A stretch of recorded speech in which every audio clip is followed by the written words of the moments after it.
Angry guy here, and her sugar daddy dumped her when the sex didn't live up to his expectations.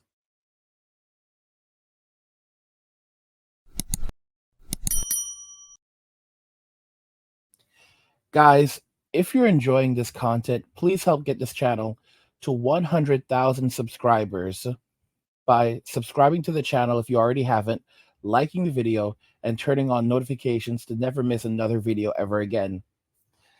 Now, let's begin. So, the woman we're discussing today, her boyfriend, very wealthy boyfriend, decided that he was not happy with the sex that she was providing in the relationship. And as a result of that, he called off the relationship and basically called it quits. So we're going to go ahead and jump into that video right now and explore things a bit more. I think it's a kind of a wake-up call for a lot of women who think that they're the prize in the relationship, when I constantly remind you guys that the man is the prize. Oh my God, okay. I just came from the gym. There's not even lotion on my face, so please, okay. My dog wants to say hi to y'all. So I've been listening to you, been listening to Share like literally daily, right? Did all of the things. Before I even get started, like one thing I had to work on is my own emotions. Like I know that I have to like figure that out. I've been in therapy, I'm divorced, whatever. So I live in the Washington, D.C. area, met this guy. He lives an hour away from me in Baltimore. He's definitely in the 1%. We're both Nigerian. He comes out the gate like talking about his expectations. And he asked me, what do I want? Like he tells me he has a list. You know, he asked me, what do I want? And I just said an unlimited Amex. Like I felt like that was just, you know, I can cover everything else, right? So he was like, okay, fine. You told him when he said his expectations, you just said flat out, unlimited Amex to him. Yes, because his vibe is like he really wants a support, you know, like a wife, kind of like all the things, like a really feminine, submissive woman, right? He's very clear about what he wants. He's divorced as well. So he was just telling me what he wants, like straight up. He wants like 2 more kids, you know, just like literally listing things. He wants 2 more. So he already has children. Yes, he does have kids. So he's not that much older than me though. And like, I feel like usually hypergamous relationships work with people who are much older than you. He's 6 years older than me. So I didn't know if the age gap was like big enough, but he was really into me. So I went with that. We went on several dates. The first date, he came to me. Again, we live an hour away. The second date, I agreed to go to him. The third date, he was supposed to come to me, but something happened. He was just getting off a plane. I was just like, oh my God, I could come to you. I shouldn't have done that. I went to him. Fourth date, he's like, okay. He sends me the link for the place. It's beautiful. I look at the address. It's where he's at. And I was like, I can't come to where you are. Like, he's like, why not? I was like, I have a nail in my tire. The next day, he replaced it. He like tells me to go to the spot over the phone, pays for 4 brand new tires, right? So I'm like, okay, perfect. I could come to you. That's fine, right? That night, he asked me to be his girlfriend. Elated. I'm like, everything I've been doing is perfect. Like, I love it. I'm so happy. Like, I feel comfortable in the idea of having, I don't want to say transactional relationship. Like I was kind of judging myself at a time for like wanting this hypergamous relationship and not wanting to like fall in love and like Disney story and all that kind of stuff. I was judging myself, but I think I'm more comfortable in like knowing what the expectations are, knowing what you're going to give, what I'm going to give, right? So as he's asked me to be his girlfriend, he's again listing out his expectations. It's like Ashley, he's like, you have to stay in the gym. You have to learn how to cook my traditional food because we're both Nigerian, you know, and other things. I'm like, okay, cool. He asked me again, what do I want? What are the other things? Just go down the list. I don't remember everything because they were kind of basic, honestly. They weren't like crazy, but the only 2 things that stood out was like my weight or like staying in the gym, his favorite soup, and don't be clingy. Sometimes he comes back from work, he just wants his own space. Like he literally said that. He was just like, you know, you don't have to be all in my face. Go watch Netflix, go shopping, do whatever you want. Like, that's what he said. And I'm like, okay, bet. So he's leading with money, okay? He's always talking about money, right? Awesome. So that night, like I hadn't slept with him, like even with the tires and everything, I hadn't slept with him until he asked me to be his girlfriend. I sleep with him. So that's the oldest trick in the book, honey. The oldest trick. He get you, gotcha. He gets you, gotcha. See, this is what I feel. Okay, all right. I think I already know what you're about to say. But so the next day, like, he asked me to work from home from his place, which I love because he has like a beautiful like penthouse, like overlooking the harbor. It's gorgeous. Like, who doesn't want to work from there? That day too, he loves my dog loves him, my dog loves the place. It was great. Like, he let the dog sleep in the bed and everything. It was fine. Which I, thought he was not gonna like that because my dog sleeps with me, but it was fine. So I have my own business. So I'm on calls in the morning. He came from the gym. I heard him come and leave. He texted me that he left. And I was going to say to him, like, can you leave the card on the table in case I want to go out and get lunch or something like that? Okay, so just so we're clear about where we are with the story, you go to his house the night he decides to make it official. You're his girlfriend. You finally crossed that line. You have said you are intimate. The next morning you wake up. He's on a call. You're in the gym. You got to stay fit. You come back upstairs. He's about to head out. So you're like, hey, babes, you can call him babes now because you guys are together. Can you leave the card on the table? This is where we are in the story. This is where we are, but except for it's switched. I'm already on the call. I wanted to say to him to leave the card on the table, but I was on a call. So he just texted me that he was leaving because he didn't want to come into the camera where I was at. So he just texted me, have a good day, whatever. And so I didn't get a chance to ask him for anything. Ashley, this man is kind of intimidating to me, okay? He has a very fancy house, not to sound like ratchet or anything, but you know how you pull out the trash can and it has either trash or recycling? He has 4 different compartments. So I'm not a cleaner or whatever. He has a chef, he has a maid, he has a designer, he has all of the things. So I don't really know exactly where I fit in to this, and we'll just put a pin in that. But I didn't really... Before you go further, it sounds like you're saying you don't feel like you're enough for him. That's what that sounds like to me, but we can keep going before we go back to that. I'm not gonna throw that out. I kind of talked to my therapist about this a little bit too, and they feel like I feel like I don't deserve this, which I don't think is inaccurate as well. I think I just did all the things. I usually look cuter than this, I know. But I feel like whatever. So I'm just in his house kind of feeling nervous. I think he makes me nervous. He's very intimidating. He's a big boss, whatever. He calls me. I'm actually in therapy, and he's just like, oh, what's up? How was your day? And I was like, oh, I'm about to leave. He was like, oh, I wanted you to stay. And then I was like, well, I haven't showered yet. He's like, ew, and we're joking around. So I hang up the phone, and then after therapy, I decide maybe I shouldn't leave because he said he wanted me to stay, right? So I eat my leftovers from dinner the night before and take a shower, and I'm just watching Netflix. He comes in hesitantly to the room and is pissed or something like that. And I'm just like, okay, maybe he had a bad day at work. I'm not going to get in my head about it because, I have anxiety. I'm just like, okay, let me just not even think too much about it. He goes downstairs. He's like, oh, I didn't know you were going to be here, stuff like that. And I was just like, oh, I don't remember what I said, to be honest. He's like, well, I have jerk chicken downstairs. So he goes down. I'm like, naturally, I want to go down and be like, how was your day? Da, da, da. But I didn't. I just stayed in the room because he was saying that he doesn't like all of that after work. So he comes back upstairs, gets in the bed, falls asleep immediately, right? So not even acknowledging hey babe, come cuddle next to me. He doesn't grab you, he doesn't touch you. No, we do cuddle. We cuddle, but he I go over to him and cuddle with him. Okay. And no. So I'm asking, there's a reason I'm asking this. So he gets in the bed, almost turns his back to you, and you're laying there. Or he Okay, go ahead. It was fine. It was normal. Okay, it was normal. Okay. But he falls asleep though quite quick. He asked me if I was still watching the thing. He changes the channel and falls asleep. And then in the morning, in the middle of the night, we huddle. He pulls me to stuff like that. But he doesn't initiate sex with me or anything like that.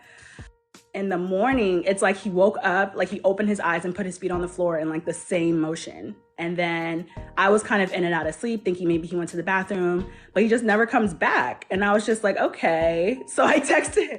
Comes back. So he got up out the bed at his usual time, because it sounds like he has a routine. Yeah. He got up, got himself together, and walks out his house and just leaves you in the bed. Doesn't say anything to you. Nothing. So I feel like I was asleep though. He thought I was asleep. So, and I kind of was in and out of sleep. And so I texted him, are you at the gym? Like I packed up all my stuff ready to go, because I was like, maybe I'm like annoying him or something like that. So like being here for too long, I don't know. So I was just like, let me just get my shit. So I texted him, hey, I'm leaving. And then he was kind of upset that I was leaving without saying goodbye to him or whatever. But it all was cool still, right? So yeah, I'm also, because he was like, oh my God, you were snoring so much. He sent me like a gif of like whatever, this ugly snoring person. And I was like, who took a picture of you sleeping? It was funny. We were just joking around. What? He seems like a very particular guy. Like for him to joke about the bath thing, for him to joke about the snoring thing, it sounds like he likes his woman, like he only wants to see a woman in this cookie cutter form. I could be wrong, but he doesn't want to see that too soon. It's a lot of things I want to say, but I'll let you keep going. And so basically, I was very dumb, very, very, very dumb. And I thought everything was cool. And he had already sent me like a card to use for something else. And so I asked him if I could use it for another thing. And like the messaging was just like, after that was just sparse. And then finally the next day he he sent me a very long message about how things were kind of like how he didn't like what things looked like when he got home. I didn't tell him that I was still there. And that asking to use his card was very selfish. And that he doesn't think it's gonna work. And I got really upset, like very upset. And I was like, I hope nobody treats their daughters like this. You had sex with me. You got what you wanted. And now you're just making up shit. Like literally, like I popped off. And I regret having done that. He was still going back and forth with me a little bit, trying to say like he doesn't need to, manipulate women for sex. Like women are all, which is true, it's true. But I was just mad and I was just saying shit. So my question is, girl, I apologize because my therapist is male. And so my therapist was like, girl, you're tripping. So I was just like, telling him stuff. He was like, well, what would it feel like to, tell him? So I like sent him an apology text. Like, I'm sorry for saying all of that. I should have never brought up his daughters ever. And like, whatever. So I sent that, but I didn't hear from him. And so I'm wondering if I should like call him or if I should just drop it. You should drop it. Okay. It's time to move on, and you could take it like as a learning experience. I'm not going to say a learning lesson, but a learning experience. Guys, so it's pretty insane what happened here. The woman who was listening initially said that the guy got you using the oldest trick in the book. Oldest trick in the book, where this guy had been on numerous dates with you, had pampered you, had taken care of you, and then he asked you to be his girlfriend. And after you became his girlfriend, then you were physically intimate with him. What this black woman who was speaking to her was literally saying was, yeah, girl, despite all of that, you shouldn't have done that. You should have kept him on the hook for months. You don't give it up to him for months. There is no physical intimacy until you have been locked into the relationship for at least a couple of months. How many months? 3 to 6 months, girl. 3 to 6 months, and preferably until there's a ring on the finger. So he should be he should be wining you, dining you, buying you Gucci and everything that you want, but you should not be getting physically intimate with him until you have him locked down, until there's a ring on the finger, or it's official, like you have him until you're married. So basically, after these women have been in the streets, they've had relationships with lots of guys. Now they need to act like they are virgins and they're not giving it up until the wedding night, if even that. But the guy is supposed to provide for them, protect them, give them his wealth and utility. He gave her a card. So she had a card that she was already able to use to buy things. She told him that she wanted an unlimited Amex. Like, she made it very clear to him that she was only in it for the bag, and she knew what she was looking for, because he was like, he's 6 years older than she is, and she was worried that that was still he was still too young for her, because it's usually better when the guy is much older, because older men will be more generous with younger women and more likely to give up their utility while expecting less. This is absolute nonsense, guys. This is absolute nonsense, and it just shows you how women want to use men. And she basically, when she didn't get what she want, when she felt like he wasn't giving her enough attention or enough validation, she basically became disrespectful and started talking about his children. Bro, no, no, no, no, no. Like, how could you do something like that? How could you do something like that? And it's these women don't seem to understand how easily replaceable they are. This is a high value man living in a penthouse who has a significant amount of money, and he's giving her this extravagant life.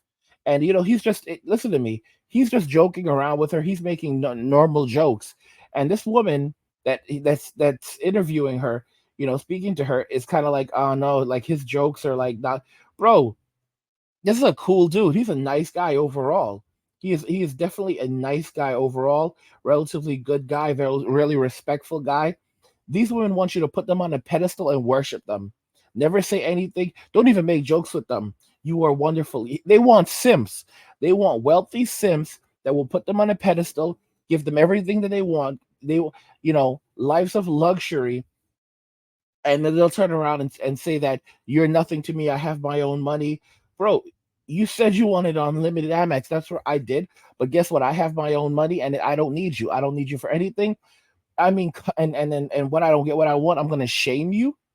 This, like, seriously, she had a lot of she has a lot of insecurity. She was pretending to be asleep. She wasn't really asleep. Dude got up, left the room, went to the gym to go and work out. This is a high value man, and he didn't want to wake her, and she knew exactly what he did. And she texted him immediately, and he responded to her. This dude he didn't gaslight her in any way whatsoever. I'm telling y'all, his biggest mistake is the fact that he was messing with an American woman, because it's very clear that they're both of Nigerian descent, but she's obviously an American woman or an Americanized woman, and that's the first thing to go, because she has an straight up American accent. So he should have went to his country, and he should have found a woman back in his country. That was one of the biggest mistakes he ever made. He wanted a woman who was submissive, a woman of Nigeria, who had Nigerian culture. This woman had no Nigerian culture. She couldn't even cook Nigerian food. She was of Nigerian descent, but she couldn't cook. She could not cook Nigerian food. And then there's some other questions in there, because she's saying that she's Nigerian, but I'm like really wondering, is she Nigerian, or did she take an ancestry DNA test and it told her that she was like 68% Nigerian? So now she's walking around saying that she's Nigerian. No, sister, you're an African Americano. You are a Black American. You are not Nigerian. All right, I'm getting really furious with these people that are black and white people taking these DNA tests, and then they turn around saying, "Oh my gosh, I'm 52% Scandinavian, so that means that my ancestors were the Vikings." Like, bro, maybe you need to step back a little bit. Maybe you need to step back a little bit. Just because you have Viking blood doesn't make you a Viking. I'm just gonna be real with you. Just because you have Viking blood doesn't make you a Viking. Just because you have some Nigerian blood doesn't make you African. Guys, if you're enjoying this content, help get this channel to 100,000 subscribers by subscribing to the channel if you already haven't, liking the video, and turning on notifications to never miss another video ever again. Guys, her sugar daddy dumped her when the sex didn't live up to his expectations. What do you think regarding everything we discussed here today? I want to know your thoughts, so let's talk about them in the comments. Like the video if you like it. Don't forget to subscribe. And if you like the video, share the video. And just remember that all roads lead to MWA and walking away. And cheers.